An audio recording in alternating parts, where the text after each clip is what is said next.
লুৎফুজ্জামান বাবর ভাইয়ের কণ্ঠে কণ্ঠ মিলায় বলতে চাই, যদি বাংলাদেশে ষড়যন্ত্র করো তোমাদের 7 সিস্টারও থাকবে না, তোমাদের 7 রাজ্য ইনশাআল্লাহ আমরা আলাদা করে দিব। ভারতে আজাদির এক ডাক শুরু হবে, আল্লাহ তাআলা আমাদেরকে কবুল করুন। তৈরি হও, দৌড়াও, প্রতিযোগিতা করো, সাঁতার কাটো, শরীরের ফিটনেস বাড়াও, লাভ দাও, ট্রেনিং নাও।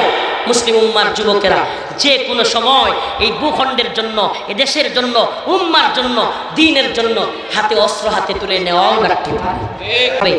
ইমাম মাহদী আলাইহিস সালামের কাফেলায় শরীক হইতে হবে, গাজওয়াতুল হিন্দে শরীক হইতে হবে। রাজি আছেন ইনশাআল্লাহ? হ্যাঁ, যুব সমাজ তৈরি আছো ইনশাআল্লাহ?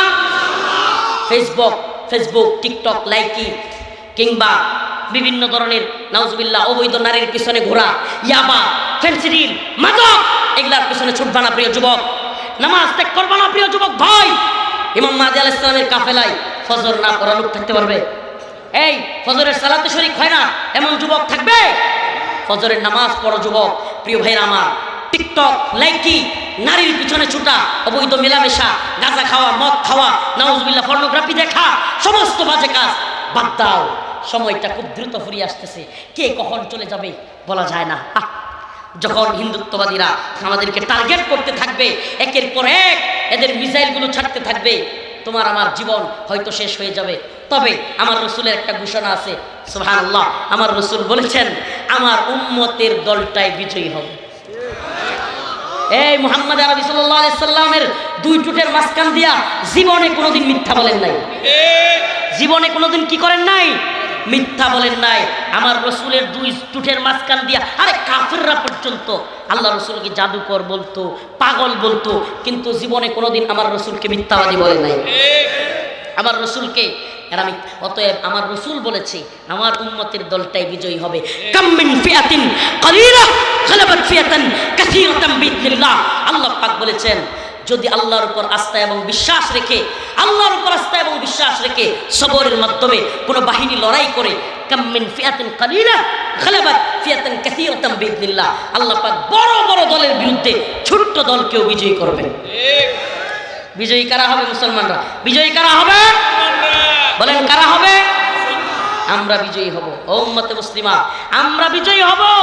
ভয় পাইতেছেন নাকি? আমরা বলতে ভয় পাই না, আপনারা শুনতে ভয় পান? শুনতে ভয় পাইতেছেন? অন্তর থেকে জ্বলতেছে। এই জন্য বয়ান আমি জানি না ওয়াজ হইতেছে না কি হইতেছে আমি জানি না, আমার জানার দরকার নাই। আমার ভাই যদি চলে যায়, ওয়াল্লাহি কথা দিলাম কারো কথা শুনবো না, কারো কথা মানবো না। যদি আমরা শহীদ হয়ে যাই, বেপরোয়া হয়ে শহীদ হয়ে যায়, জেনে রাখবেন শহীদ হয়েছে এই উম্মার জন্য, শহীদ হয়েছে এই দ্বীনের জন্য। কথা দিয়ে গেলাম, সময় বেশি নয়, মুখতাসার। আল্লাহ রসুলকে আল্লাহ পাক যেমন স্মরণ করাইয়া দিয়েছিলেন, আপনাদেরকেও আমরা স্মরণ করাইয়া দিলাম। ওয়া ইয ইয়ামকুরু বিকাল্লাযীনা কাফারু লিয়ুসবিতুক আও ইয়াকতুলুক আও ইউখরিজুক।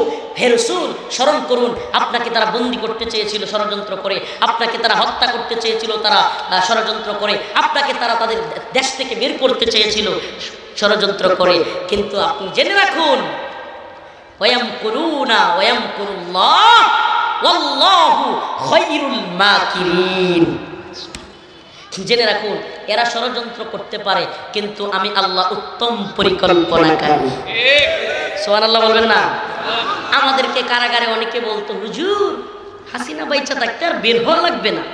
মজা করতো, দুষ্টামি করতো, আমাদেরকে নিয়ে টিটকারি মারতো, হুজুর হাসিনা বাইচা থাকতে আর বের হওয়া লাগবে না। আল্লাহ হাসিনারে রাইখা বের করছে, আমরা ছিলাম, আমরা দেশে আছি, হাসিনা পালায়া যাইতে বাধ্য হইছে। অতএব সব ক্ষমতার মালিক কে? আল্লাহ। এই মুসলমান বিশ্বাস করেন তো? ইমানি বিশ্বাস আছে তো? সকল ক্ষমতার মালিক কে? আল্লাহ। নাকি জনগণ? এই যে ভোটের আগে বাটপাররা কয় সমস্ত ক্ষমতার মালিক জনগণ, সমস্ত ক্ষমতার মালিক কে? আল্লাহ। সেই ক্ষমতায় আমরা বিশ্বাস করি এবং বিশ্বাস রাখি মুসলিমরা বিজয়ী হবে, মুসলিমরা বিজয়ী হবে। ইমাম মাহদীর কাফেলায় আমরা শরীক হব ইনশাআল্লাহ, মর্দে মুজাহিদদের দলে শরীক হব। এরা যদি আমাদের সাথে ইসরায়েলের ভূমিকায় অবতীর্ণ হয়, আমরাও এদেশে হামাসের ভূমিকায় অবতীর্ণ হব। এরা যদি এদেশে আমাদের উপর আমেরিকার মতো নির্যাতন চালায়, আমরাও বাংলার জমিনে তালেবানের ভূমিকায় অবতীর্ণ হব। ওপেন ঘোষণা দিলাম, জঙ্গি বলো মৌলবাদী বলো পরোয়া করি না, ইনশাআল্লাহ বাংলা হবে আফগান, আমরা হব তালেবান। আমরা কি হব? তালেবান। এই দিনের জন্য, এই ভূখণ্ডের জন্য প্রয়োজনে অস্ত্র হাতে তুলে দিব। আমাদের নেত্রকোনার সন্তান, যার নাম না বললেই না, লুৎফুজ্জামান বাবর ভাইয়ের কণ্ঠে কণ্ঠ মিলায় বলতে চাই, যদি বাংলাদেশে ষড়যন্ত্র করো তোমাদের 7 সিস্টারও থাকবে না, তোমাদের 7 রাজ্য ইনশাআল্লাহ আমরা আলাদা করে দিব। ভারতে আজাদির এক ডাক শুরু হবে। আল্লাহ তাআলা আমাদেরকে কবুল করুন, আমিন।